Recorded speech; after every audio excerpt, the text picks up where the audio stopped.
Մեր ունեցած հավաստի տեղեկություններով, երբ Վազգեն Սարգսյանը տեղեկանում է, որ Քոչարյան Ռոբերտը Հեյդար Ալիևի հետ արդեն բանակցում է այդ Պոլ Գոբլի ծրագրի կոնտեքստում, մեր ունեցած տվյալներով նա ուղղակի աթոռով այդպես հարվածել է Քոչարյանի գլխին, որից հետո Քոչարյանը դիմել է փախուստի,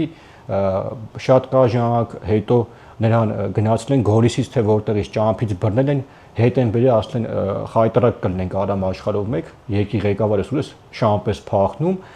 եւ այդ ընթացքում երբ Վազգեն Սարգսյանը ուղղակի Ռոբերտ Քոչարյանին ասել է, որ մի քանի ամիս է նրան մնացել, որովհետեւ նա այլևս չի կարող լինել Հայաստանի Հանրության նախագահ, որովհետեւ Հայաստանի Հանրության նախագահան իրավունք չունի սակարկման այսպես թեմա դարձնի մեր ինքնիշխան տարածքը եւ ինչ որ մտնի մութը այդպես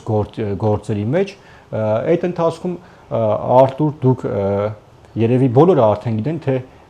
հենց այդ ժամանակահատվածում չգիտես ինչպես տեղի ունեցավ ահաբեկչություն եւ ահաբեկիչները հերիք չի սպանեցին այսպես վարչապետին, ազգային ժողովի նախագահին, բայց մի բան էլ ահաբեկիչների հետ եկավ հանդիպեց Ռոբերտ Քոչարյանը, Սուրբը։ Դա նույնն է, որ օրինակ Ջորջ Բուշը գնար Բեն Լադենի հետ հանդիպել սեպտեմբերի 11-ի ահաբեկությունից հետո։ Սա շատ հարցերի տեղիք տվեց եւ մի շատ կարևոր հարցի անդրադառնամ, տեսեք Արտուր, եւ դա տեղի ունեցավ այն ժամանակ, երբ Վազգեն Սարգսյանը նոր էր վերադարձել Միացյալ Նահանգներից։ Այսինքն Միացյալ Նահանգները հասկանալով, որ Հայաստանի Հանրապետությունում իշխանությունը փոխվում է,